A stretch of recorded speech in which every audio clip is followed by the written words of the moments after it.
my phone too. Oh yeah, we're live. Hello. Okay, I just want to make sure. Happy Wednesday. Happy hump day. I know, how appropriate, eh? I love that. It's hump day, so it's the perfect time for this chat. Yes, it is. Totally. So you guys, welcome to the Rising She Spotlight podcast. We're so excited to have Stephanie here. This is our, your I'm here. That was the excitement. We're good. Woo! Good. And we're back.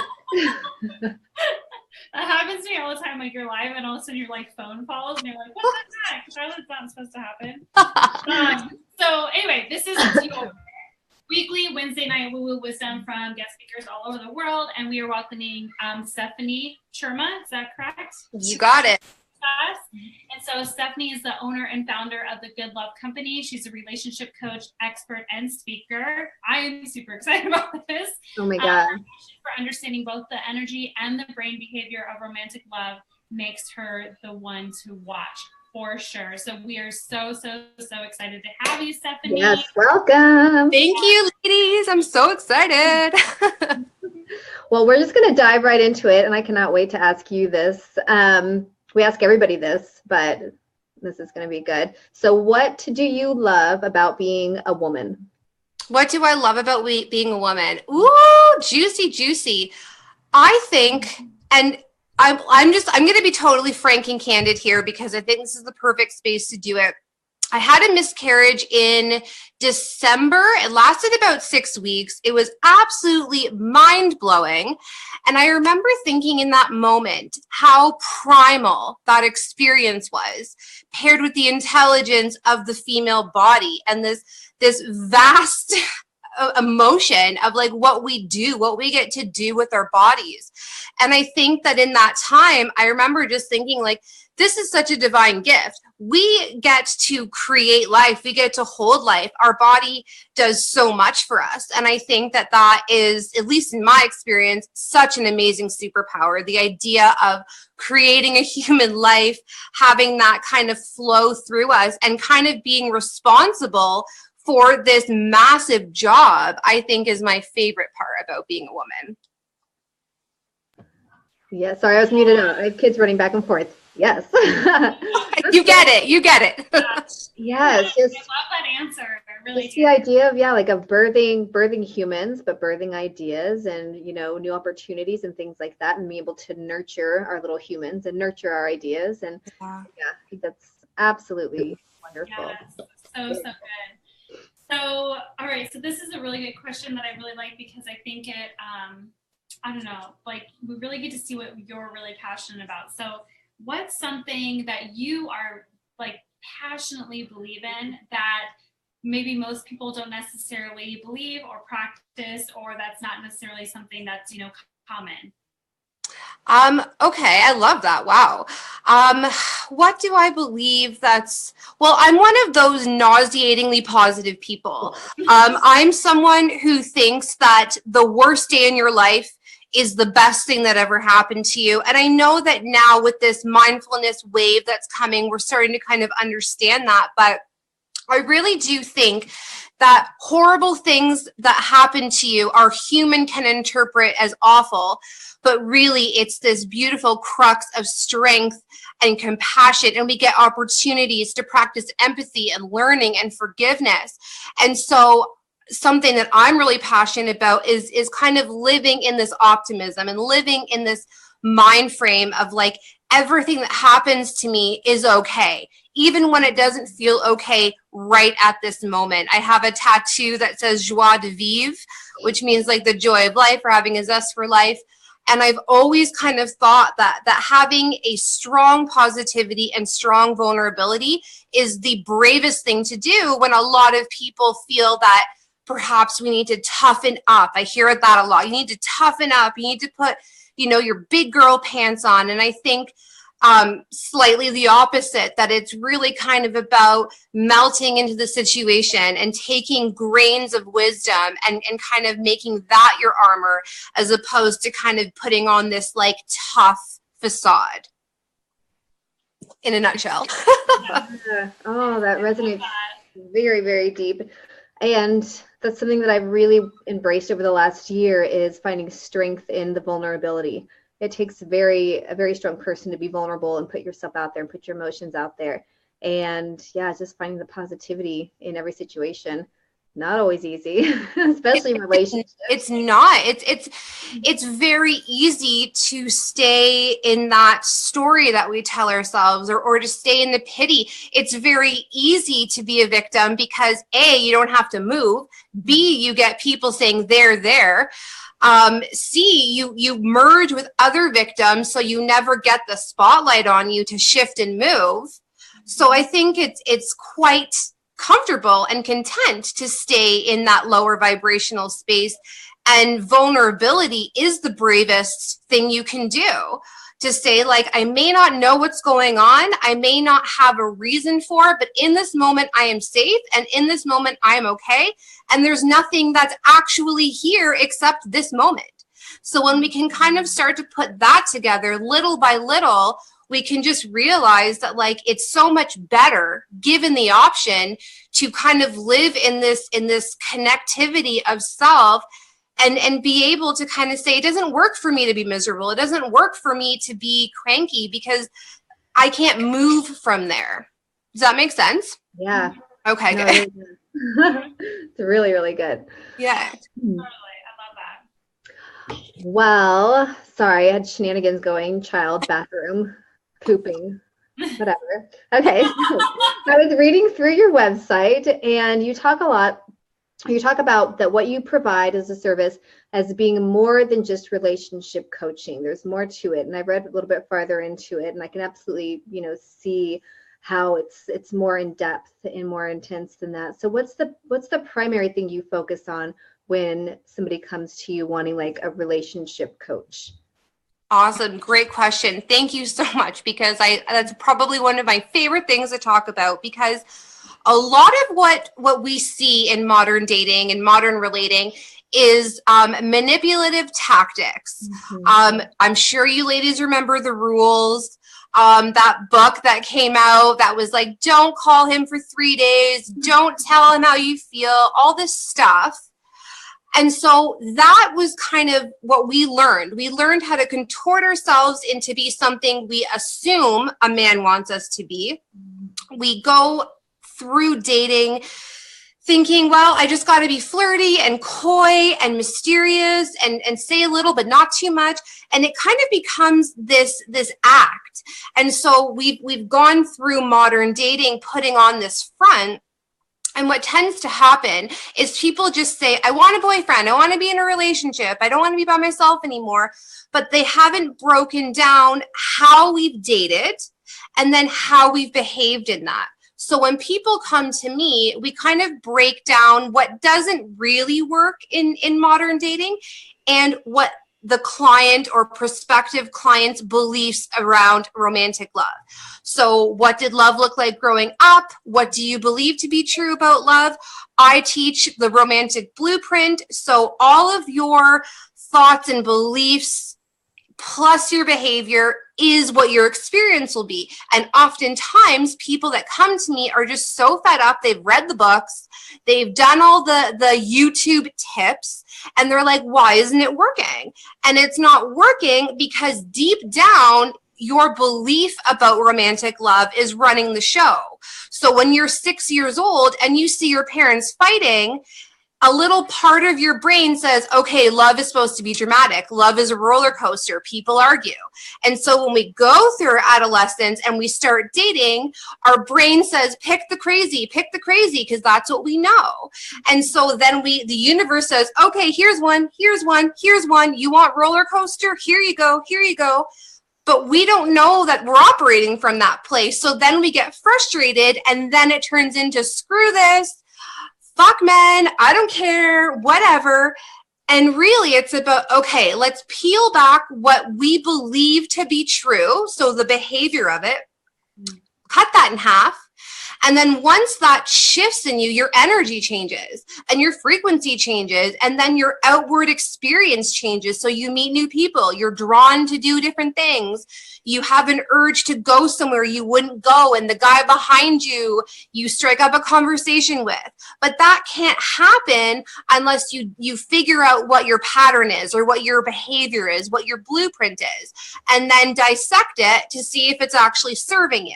And if it's not serving you, which oftentimes it's not, then we come up with new belief systems. And when we practice that over time, everything shifts. And that's why you can go from single to madly in love quickly, because all it takes is that, like, oh my God, that's what I've been doing. So when people come to me, it's always some type of belief system that has outdone, like they're not there anymore, but they keep attracting that person, that energy. And so for me, I help them figure that out so they don't take 10 years like I did. It took me 10 years to figure out what my pattern was.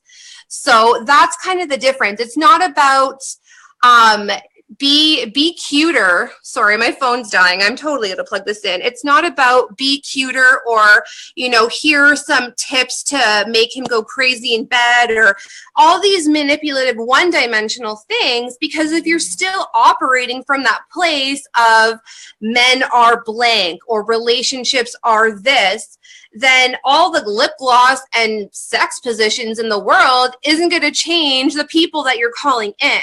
So you need to have assistance to say, okay, this is what I'm doing. It doesn't feel good anymore, and I'm ready to shift that. This is so good. This is so good. Because I think we think about, not everybody, but like in our little circle, we think about those patterns when it comes to money and to business and our beliefs about money and things like that. But as far as our old ingrained belief patterns about relationships and who we're attracting, because like, I mean, women sometimes that get into these like abusive relationships, it seems like it's like one after the other. And they're like, what the hell? Like, why do I keep attracting this kind of guy into my life? And so it makes so much sense to go back in and figure out the pattern. So do you figure out the pattern, or you help them find the pattern, but then you help them break or repattern? Yeah, so I do something called pattern interruption. It's an NLP technique. So the basal ganglia is the part of the brain that does habits and patterns. It's why you do things over and over. That's just something that's so ingrained in us. So I work with people to kind of start looking, do these habits serve you? And then we kind of work to break them. And everyone's different. The amount of time it takes for certain people is different. Like for me, my pattern or my habit came from my parents. Don't they all? Mm-hmm. My parents divorced when I was a baby. And so when I was growing up, watching my mom hurt all the time, I didn't understand. So I had this belief that men leave and women mourn.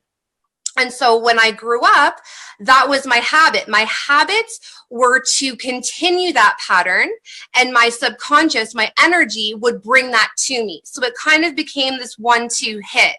I had this idea of what I thought love looked like. My energy supported it. So that's what I was experiencing. And it wasn't until I said, is this true for everyone? Nope. Can I find evidence of this in my waking life? Yes. Okay. Can I find evidence once a day, every day? Yes. And so slowly I started saying, hey, maybe that's not a grand statement for everybody. And then little by little, that habit would kind of drop. I would stop doing the same activity. I would stop having the same dating ritual, which I did, which was horrible and embarrassing. And so my behavior changed. I started doing differently. And then my world shifted, because we are simply just composed of what we do and think and say. Yeah. And once we kind of learn, holy shit, this is what I'm doing, and we kind of turn it on our head, then everything else moves. And it's just easier to do it with someone else who's been there. Yeah. Gosh, so good. My mind's going like 1,000 miles a minute. I'm sorry. No, it's good. It's just downloads of stuff that's all suddenly making a lot of sense. So it's Crazy. It's honestly, it's crazy when you think about it, and it's like, oh my God. And I have to tell people how to do this. So yeah. So I have a question too, like, okay, so for people that are married, so a married couple, and when you first get married, it's like you're kind of, you're one person. But then, when you've been in a marriage for a long time, like we evolve and we change and things, whatever, and your belief systems change and your energy, like you guys, like sometimes you go on like 2 different pathways and you kind of come back, and then, it's like it's a constant ebb and flow sort of. But when do you think it comes to a point where it's like maybe you've been in a marriage for a long time, or you've been it doesn't even have to be a marriage. Maybe you've been in a relationship for a long time, but you're now realizing that your relationship is all about the patterns that you believed before that don't serve you now. Like, how do you work through that? You know what I mean? Like those annoying patterns where when they come up, you're like, why is this fucking pattern happening again? But it's like, how when you're doing all the work, like you're doing all this work yourself, right? And you're awakening and you're doing all these things, but then like maybe your partner is like not doing anything, right? I mean, and they're kind of staying in their own patterns. And so it's like when you're trying to change your patterns, but they aren't, how does that, you know what I mean? Like, how do you make that work? Like, I mean, is that even possible to like make it work, without both of you doing the same thing? You know what I'm saying? Yeah. Oh, absolutely. But I'm like, I'm explaining this right, but yeah. No, totally. Honestly, yes. And a lot of what I get asked about is a specific thing, because here's the deal. For 2 people to be in a long-term, healthy, committed relationship, we need to understand that everybody is vibrating at a certain frequency. The internal thermostat, your pleasure point. And when we meet people and have that moment of like, oh my God, you're my person, it is because on some level you're vibrating at the same frequency. It's that honeymoon stage, the dopamine's flowing, it's sex on the kitchen table, you're loving life.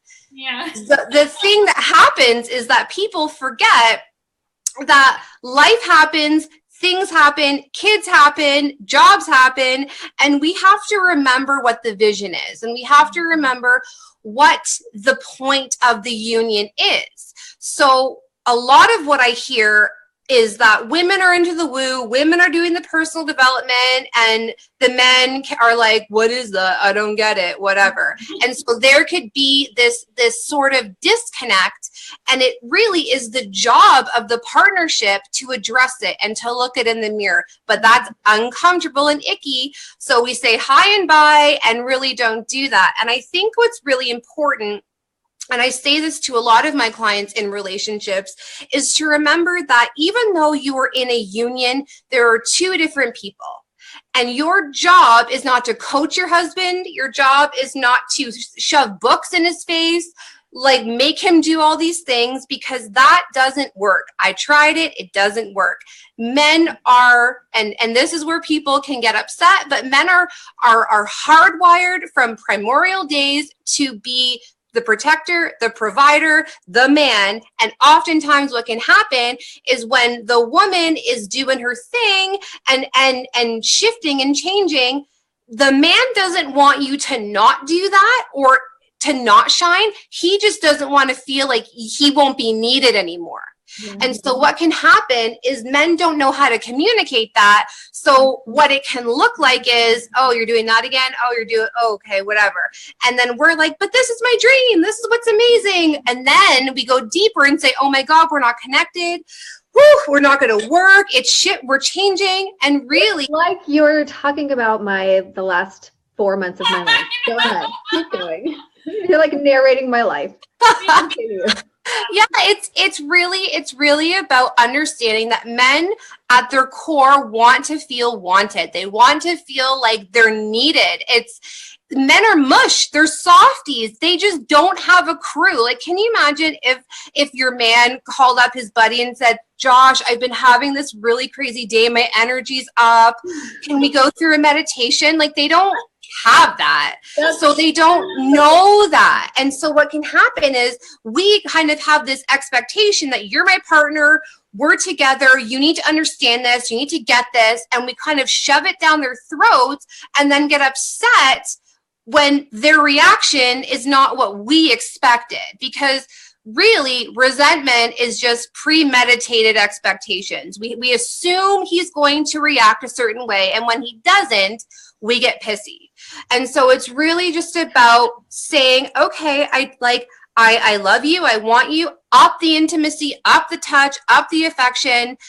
Make it not about getting him to see that the business or what you're doing is so amazing. Get him to see that the business and what you're doing makes you happy and makes you good, because that's what he wants. He wants you to be happy. He wants a happy home. He just doesn't want to feel like, shit, she's not going to need me anymore. This thing is going to take all her time, and what's going to happen to us? Men just don't know how to communicate that. So you're not in trouble. It's totally fine. The trouble comes when indifference happens, when suddenly he doesn't really care, or you don't really give a shit either. When that kind of roommate energy happens, then it's time to have a conversation. But men can take a little bit, give him a little bit. Be like, wow, I had this really powerful conversation. It was so good. It made me feel purposeful. How was your day? Little tiny bits. Because as soon as he sees you shining, then he's the proud hubby with the amazing wife. And then it gets back to that union. All he wants is to be included and to know that this new thing you're doing is not going to tear him apart, and that he's going to still be wanted and needed. God, I think that's going to save so many marriages right now. Yay! Yeah, Holy cow. yeah, that's really good, because that's really it's true, because I don't know how many times my husband has said you just don't need me anymore. You have your business, you have your girls, you don't need me. Yep. What are you talking about? What the fuck? Yeah. What the fuck are you talking about? That's not true. But that's his perception. Yeah, for sure. So I don't know. It's just that just totally hit me. But it's down to sinking in. Okay. Everything is sinking in real good right now. So Heather says, yes, the time thing is huge. I don't work on his off days now. Right. Okay. So he wants time together, and I have time, and she turns off her phone. And it changed everything. So yeah. We want to have the time for sure. Okay. Okay. So we did have one question about patterns in general in relationships. So what do people come to you more often about, or what is a pattern that you see often? That's the biggest pattern. That possibly is recurring in a lot of relationships, or with a lot of people that you work with. The biggest pattern, I see a lot of women who are there's so many. Shit. I see a lot. This sounds to be just fun. I see a lot of women who are, oh my God, I'm rarely ever tongue-tied. And now I'm there's that one. There's a lot of the beautiful girl who doesn't know she's beautiful, sleeps with men too soon, doesn't understand that doesn't work. There's kind of this nouveau feminism thing that says you can sleep with whoever you want, and it's okay, and it's fine, and if he doesn't get it, screw him. And unfortunately, I wish so badly that was accurate, but it's truly not. When you sleep with someone right away without having them invite you into their lives, without you deciding if they should be in your life, when you don't know that person, the auric fields merge. So when you sleep with someone physically, they're in you, they are in your skin, they are in your cells. And when someone hasn't earned that place, it can feel icky. And that's why oftentimes after one night stands or sleeping with someone right away, there's that feeling of like, probably shouldn't have done that. Doesn't really feel good. And I learned the hard way. A lot of my story was a lot of alcohol, a lot of promiscuity, a lot of acting big and bad, and it just doesn't work. So I see a lot of women who are like, I don't understand why he doesn't want to be with me seriously, or he doesn't want a serious relationship, or I attract guys who tell me they don't want to be in a relationship.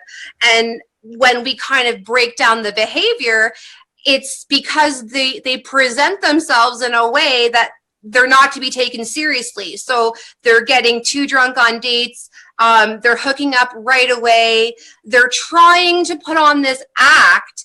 And what happens is two types of men they attract. They attract the douchebag who's like, cool, easy lay, awesome, whatever.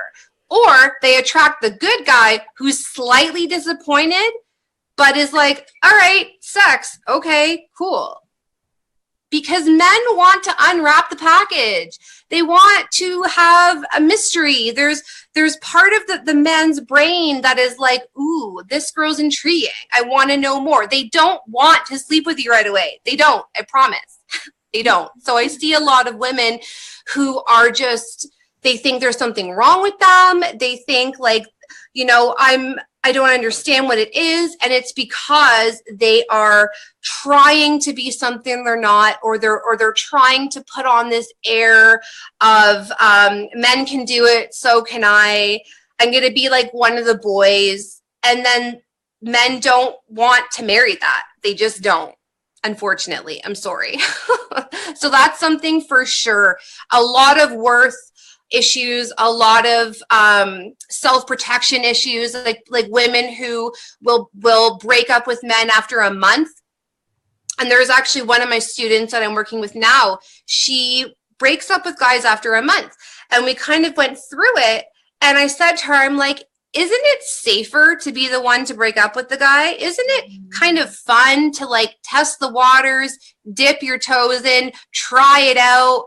But before shit gets real, you are the one to kind of say nope.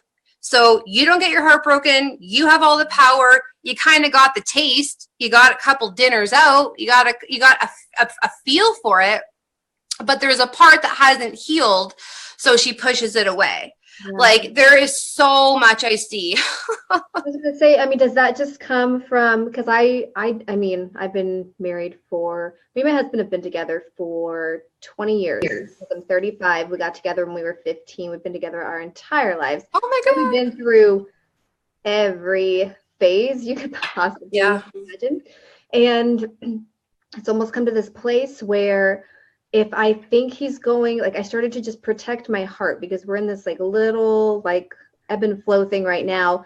And I'm going into protection mode of my heart because we repeated the pattern so many times. And I have like had the hurt side so many times. And I'm like, okay, I don't want that pattern to keep repeating. I don't know how to stop it. So I'm just going to put a wall up, and I'm going to protect my heart so that I don't have to go through that pattern again, because I don't know how else to make it stop. Do people do that a lot? Or is that just... Yes, all the time, because this, and it's, you know, and the opposite has to happen. Instead of shutting down, it has to be, oh my God, I'm feeling this way and I'm fearful and I love you and this is confusing. What's happening? Yeah. It's not shutting down, because our natural state is to love and connect and be joyful and blissful. And so when we're not in that, we've kind of been conditioned to step back instead of leaning in. And I find that the most beautiful relationships I see are able to kind of say, okay, what is the elephant in the room? What is the thing? What's the thorn in the side? Because so often, and I got this from a Michael Singer book, The Untethered Soul, beautiful. He talks about the thorn, and he says we spend so long, you know, putting a Band-Aid on the thorn, protecting it, making sure no one comes near it, instead of taking that uncomfortable 20 minutes to extract the thorn, and then it's done. And it's just, it's a bad habit that we get into, because we somehow think it's easier But what happens is, because it's not our natural state, the universe goes, okay, there's a lesson I'm trying to show here. There's something going on, but they're not really game yet. That's fine, no problem, but I'm going to raise the stakes a little bit. I'm going to make it a little more painful, a little more uncomfortable, until they're like, shit, we have to look at this. And they're still not getting it. Okay, no problem. Wait a little bit longer. And then it just keeps increasing, and to the point where you have no choice but to say, what the heck's going on? Because really, the universe is working on your behalf. It's for you, and it loves you. And so when you're kind of trying to manipulate your heart because of it, uncomfortable conversation, or we're afraid of what someone's going to say, we create this story in our mind, and then we say, nope, armor, nope, nothing. And then it just gets harder and harder and harder until we have to melt that away. And it just takes practice. It's like a muscle, and it's really about saying, okay, what's happening? What is his part? What is my part? What do I want the end result to be? And being fearless in the answers, and being like, whatever the answers are, I will be okay, because I'm whole. I'm fine, and everything's going to be okay. That's exactly where we've made it to as of today. Everything else you've talked about is exactly everything that's happened, like verbatim, like up until today. And so I don't know, I'm just sitting here like, oh my God, she's like in my head. It's so cool. But so yeah, like I put that wall up, and then I'm like, but that's not me. That doesn't feel good, because I have a very open heart. I wear my heart on my sleeve. Mm-hmm. I'm very emotional. I'm very loving. I love to give love, receive love, like very like out there with my heart. And so shutting it down, I was like, well, that feels like shit. I don't want to do this, but I want to protect it. And so I was like, and I kept feeling like, okay, there's a message, there's a lesson, there's a message, there's a lesson. Like, what is it? Mm-hmm. And I just had to start getting really honest with myself and with him, and just saying, this is what I'm going through. This feels like shit, like being like just really blunt and honest, and talking through it, and having the uncomfortable conversations. And so now it's finally like you can feel when the shift is finally like moving somewhere. And so, yeah, that's amazing. That's awesome. Yeah. Yeah. Yeah. What about, so like self-sabotage? So like women who, okay, so I'm guilty of this. I still do it. Like I've always been like I sabotage myself constantly. And it's always like, it'll be like, we're in a great space, and we're, like everything's good, and like we're feeling better. And then like, it's almost like a rebel, like, and it's not even a conscious thing. It's like a subconscious, like rebellion, and I don't know why that I'm still trying to figure out that pattern, like of why I do that. But I feel like a lot of women do that too. Like they get into this like self-sabotage mode. Like you're waiting for the other shoe to drop kind of. Yeah. Like, and maybe like, I do think a lot of it's probably worthy, confidence, like they don't think they're worthy of it, or they feel like they're not going to they're never going to understand you, or I don't know, that's kind of where I get from. But, like, how do you work with that with your clients? Like when they have that self-sabotage, like, is it really just figuring out like what the pattern is, like what the root of that is coming from? 100%. It really does come down to the notion that we don't do anything unless we get some form of payoff. There's some form of pleasure in everything we do. It's just how we're wired. And so a lot of times with self-sabotage, and my partner, speaking completely transparently, he's good at this. He had a horribly traumatic childhood. He is a survivor of CPTSD. He's got a lot of stuff from his childhood. And so what happens is, and I've noticed this in a lot of my clients, is that things are good, things are awesome, you're feeling amazing, and then your internal thermostat, your set point goes, wait a second, this is wrong. I'm used to being stressed out. I'm used to being dumped. I'm used to being ignored. We got too much fun going on, too much joy. And so we got to shrink back down to that comfortable set point because then we can be like, oh yeah, complain, or, you know, same story, or, you know, that ego thing or whatever it is. But we have a set point of joy, and that comes from our early childhood experiences. And when we kind of override that, our body's uncomfortable, and it's like, this doesn't feel good. So we self-sabotage. And so what tends to happen is, until we really say, I'm allowed to feel good. It's my innate right to feel good. I'm allowed to feel loved. It's my innate right to feel loved. And you'll feel silly doing that, but it's really about that awareness, and say, okay, you know, can I find a point in my childhood or my adolescence where I was praised for what's the word I'm looking for?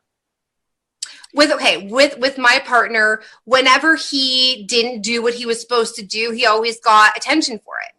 We now know that that's like the negative versus positive in parenting. But when he was younger and he didn't do something right, he got more attention from his parents than he did just by being in the house. So as he grew up, it was like, oh, okay, I'm going to complain. I'm not going to do what I want to do. I'm going to be rebellious, because then I get that love and attention that I so need. And so as we get older into adulthood, and we learn adult friendships and living in our passion, and this notion that we can create and decide our lives, that old child in us says, oh, but no, I can't. I can't. I don't deserve it. It's not good. I need to go back into that space, because that's what we got recognition for. That's what we had our identity for. Identity, especially in women, is so crucial, because we operate from that place. If you were, you know, when I was in college, I was the baddest bitch on the planet. I had blue hair, piercings. I was a rocker chick. I was mosh pitting at concerts. Like, I can't even believe it. But at that time, I got attention from the hot rocker guys. I got attention from people when I walked down the street. And so I was like, okay, in order to get attention and in order to feel good, this is who I have to be. And when I grew out of that, and when I was shifting through that and realized I could feel good in other ways, it was a battle. Because I was like, nope, this doesn't feel right. Got to shrink down. So really kind of taking a look, like, what is my identity? What makes me feel good? And moments where you do self-sabotage. Like, you know, there are times, it's like if you have a hot date with a guy and then 2 hours before you're like, I should cancel. I should reschedule. I don't really want to go. I have nothing to wear. I'm just going to like, and it's like, nope, I'm allowed to be out. I'm allowed to put this outfit on. I'm allowed to feel good. And it's just that practice that really can help, and pinpointing your triggers for when you want to kind of shrink back down. That is so good. Yeah. We're like literally just sponges. I love it. Oh. Love it. Oh, so something that we love to ask the ladies on here. What is your next right move? Like your next good move, or your right move, like your plans for next week or this year, or however you want to look at this. Awesome. Well, I really want to actually get out of my own self-sabotage and write my damn book. I'll try it. And I would really love, you want to know what my massive goal is I want to be on Super Soul Sunday. Ooh. That is my massive goal. Do it. I do. It's a lot of speaking, a lot of really, this is more, it's a movement for me. Like, I really believe that love vibration will change this planet. Again, this goes back to my nauseating optimism, but I really believe that everyone is meant to be in love, but not everyone's meant to be in love at the same time, because we have to learn stuff. We got stuff to do, but that love is really what is going to change the world.